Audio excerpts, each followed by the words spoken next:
Hello and welcome to the Walk the Fork Monarchs Friday Focus. Myself, Graham Muncie, joined again by Steven Lumsden as we look back on another home defeat for the Monarchs, this time 50 points to 39 to the Leicester Lions. We'll hear from the Monarchs captain Sam Masters, Leicester number 1 Richie Worrell, and as always, Heat of the Week. This week an interesting battle on Heat 11. Steven, you're in the heat of the battle on this, obviously mechanicking for Kai tonight. Yep. For anyone that was watching, they would have seen tough night for the Monarchs. On track, it looked like Leicester sharp out the gate, maybe riding a bit cleverer in the first and second bend and getting all the hard work done then. What was the view in the pitch during the meeting? It's exactly that. As you say, they were getting better than we were. It's difficult to put that right there and then. Yeah. Without, I guess, a bit of practice on the track. I know it's strange because we're always here and they're not, but it's very difficult to put your finger on why that is. I can't answer that, but as I say, everybody was rallying around each other as we always do. Just another side that have came with a very strong top three, and it's been a undoing, I suppose. Yeah, you mentioned that there. I wasn't here for the Glasgow match a couple of weeks ago, but it sounded like Glasgow sharper at the gate that night. Tonight with Leicester, and on any track, in any conditions, anywhere in the country, you give Richie Worrell a start, you give Nick Morris a start, you give Kyle Howarth a start, you're not getting past them, no matter who you are. Yeah, exactly right. And it's really strange as well, because you mentioned Glasgow there. Glasgow were doing exactly the same as Leicester were doing. We go there and we were doing what they were doing to us 2 days before. So it's not as if we've got a team that can't get. They can, and they proved that at Glasgow. It's very difficult to put your finger on. Nobody, unusually actually, you usually hear the track's this, the track's that. It's not. The track was great. The track was absolutely superb tonight. Maybe that's maybe that's the problem. It's too good, but there's nothing you can't put it down to the track or anything like that. But yeah, so it's a sore one to take. Obviously, that's 2 home defeats now for the Monarchs. We've only had 3 league meetings, isn't it? Because there was a couple against Newcastle. So yes, it's early in the season, but already it's catch-up time. We're now going to need at least 2 away wins to get ourselves back on level par for the home defeats, and then some more probably for the playoffs. But there's been shoots in there every night. Lassie started well and then had the 2 falls his night as well. Jacob in his last one, if he could just have kept the drive on every time. I don't know if you've seen Heat 14. Obviously Kai was out front and Jacob was getting under. Would have been Joe Thompson, wouldn't it, every time, but then just lifting, coming at the bend, he just couldn't quite make it stick. And one of these nights it's going to click, but Glasgow, Leicester, the teams that are first and second in the league, Redcar next week doesn't get any easier either, by the way. That performance needs to take that little tick up, and we can't be reliant on Sam, on Josh, to bail us out with Heat 13, 15 every time. Yeah. We looked at the fixtures when I think you and I spoke about this as well. It's a very difficult start. We can't. You can curse your luck and what have you. You're right about Jacob. He gave it everything. He gave it absolutely everything. There's not a lot more that he could have done. Get the gate, obviously, but certainly on the track performance and his hunger and desire. I said it 2 weeks ago. We're a new team. They're a team of young riders that are here for a couple are here for their first season. One of our Heat leaders, Kai, is here in his second season. So they're still a very young team gelling together. I'm confident that it will come. We can't keep saying this for weeks and weeks and weeks. Right enough, I know that. But there's positive signs. We need to catch it and put it right before the heads go down and stuff like that. But so work to do, and that's known in the camp. As I spoke to Monarchs captain Sam Masters after, and he was pretty philosophical about that as well. So Sam, a sore one to take for the boys. So that's 2 home defeats now, and we're maybe playing catch up a wee bit even this early in the season. Yeah, 2 home defeats and 1 away. 3 defeats is not what we really want, is it? It's tough, like. I don't even really know. Maybe we got to, without sounding disrespectful, we've just got a couple of stragglers and too many really. And myself, Kai, and Pico can't really do it all. Yeah, but obviously just spoke to Richie there, and he was kind of saying, on a night like tonight, the track was a bit heavier, obviously with the rain. It was all about getting out the start. Leicester pretty much did all their work in the first 2 bends. I don't remember a Leicester rider pass on a Monarch all night, but they're going home with 11-point win on the night and 4 weak points, so they've done the job. Well, that's the problem. That's the problem we had last meeting here against Glasgow. We weren't getting off the start then. Today, I felt better personally. They're getting off the start, and I don't know, 14 points from 6 is but it was first to the dirt line wins, and when I got behind their good guys, Nick and Richie, there is literally, it's all pretty much impossible to pass. So, the track didn't really suit us because we're not gating. If we can get out the start and make life a lot easier. Yeah, I guess dust ourselves down. We've got Redcar next week. It doesn't get any easier. They come here with Eric, Wright, Oiker, but we know what we need to do and we know how to do it. They're all good trappers too, so we need to get trapping. All 7 of us really. So I don't know. We'll see what happens. We've got to come here and do our best again, but we need to be stronger, that's for sure. And then, in happier news, we saw on Facebook during the week, we'd heard the news a few weeks ago, number 2, it's going to be another boy. You building the Monarchs 1-7 for about 15, 20 years' time? Better keep it up then, couldn't I? We're stoked with that. Another little boy, so Lenny's going to have his work cut out, I think. We're so happy about that, and I look forward to extending the family. So, Tegan's over the moon as well. So we'll just keep going, and I think we're going to stop it too, though.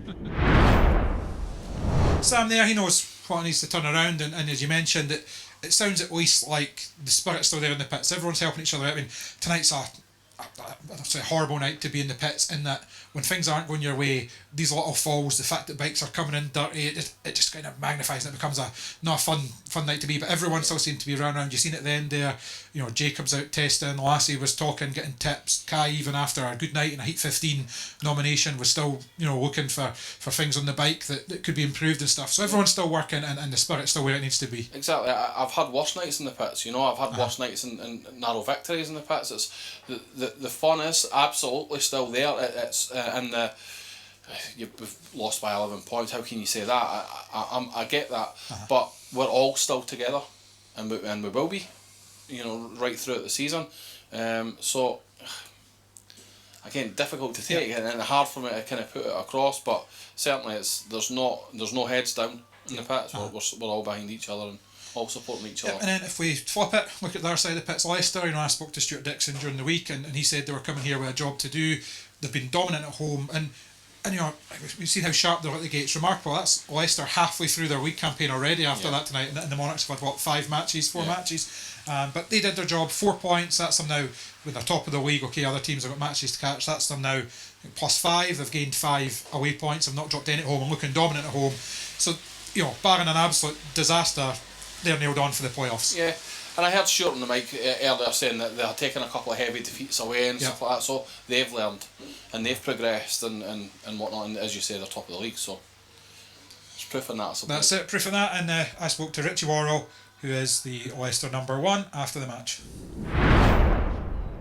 So Richie, I spoke to Stuart Dixon during the week, and he said the Lions were coming here with a job to do, and definitely a job done. 4 points going back down the road, everything the Lions could have wanted. Yeah, like I said, all 4 league points. Good performance all round as well, I think, from everybody. On a tricky track. It obviously wasn't the night for you guys, but the track, I know if I was a home ride, I wouldn't be too happy. It's different in it. It's hard. They'll have their own setups, and then it's back to the drawing board on a night like tonight. I think that was actually just a case of riding maybe a wee bit smarter.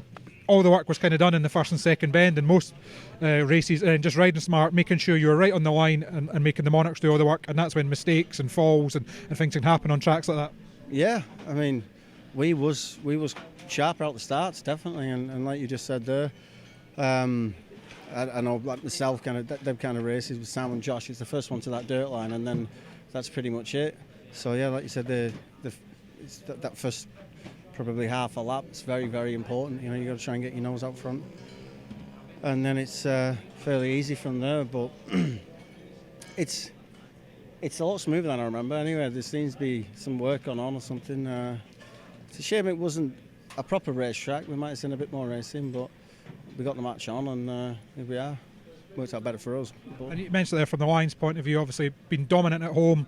That's the away points coming now. A point at Redcar, 4 here. I think that's you halfway through your league fixtures already, even though we're only halfway through May. But putting yourself in that position where you need to be towards the top end of the table for the playoffs. Well, we're standing up top now. Yes, we have done more matches than others, but not an awful lot. But we're standing up top now with these extra 4 league points on, pretty comfortable. So I'm sure it will, that will change, or we'll get caught up a little bit when other teams start getting their matches in. But hey, long way to continue. Try and stay up there, and the main thing is get in the playoffs, and then it's start again then for everybody in it. So. Yep, Richie Worrell there. We've got a group in hospitality having a great night. I don't know if you can hear "Yes Sir I Can Boogie" being sung in the background. Good job we're not joining in with the karaoke, Stephen, whatever, and turning off straight away. Well, as you say, Mr. Brightside, whatever, we'll give it a crack. There's an end of season blopers reel coming up with Stevie giving it big licks, but we'll get to that. So, Stevie, we mentioned there, defeat for the Monarchs, tough night, we move on. One thing we always do before we do move on is we look to show some of the racing, and there was some good close racing out there tonight. As I said, Leicester, they went away and won that without, I'd say all the job was done from the start. I don't really remember a Leicester rider making a great passing manoeuvre. They just rode smart and clever, but they got the points. One race that was well worth the admission money alone. Heat 11, we'll see that now. Gate there inside, and gate number 1 in red is Josh Pickering. Gate 2 in white is Richie Worrell, a tactical substitute. Sam Masters comes in gate 3 in blue, and completing the lineup in yellow on the outside is Dan Thompson. And James, it's 9-point deficit, 5 races to go. You have to say a minimum is a heat advantage for the Monarchs here if they go all the way back, but probably a 5-1 required. Absolutely, I think that'll be very much. I don't think that the Monarchs team manager Alex Harkis will have anything else in mind other than a 5-1 here, and and nor should he. But it's going to take a Herculean effort to get the better of Richie Worrell, who's been in fantastic form tonight as well.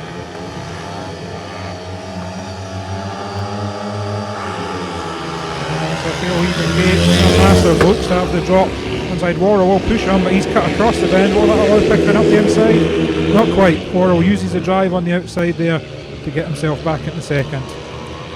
Josh Pickering turning himself inside out, trying to get up the inside there on Bensu. Just about pulled it off, but Richie Worrell finding that drive. It's a 4-2 at the moment, and Josh Pickering, if there's one man you do not want hunting you down here at Armadale, it's probably Josh Pickering. All over the back of Richie Worrell, and he's not going to give up here, Grim. Just over 2 laps to go. What can Pickering do? Yeah, he looks to cut back here, and it's going to the straight. No, can't quite get the wheels on the line. We'll move back to the outside here. You mentioned earlier, to get round Josh, you've got to go to Livingston. To get round Richie Worrell here, you've probably got to go to Ashfield. But that's what Josh is trying here. He throws it out into the dirt.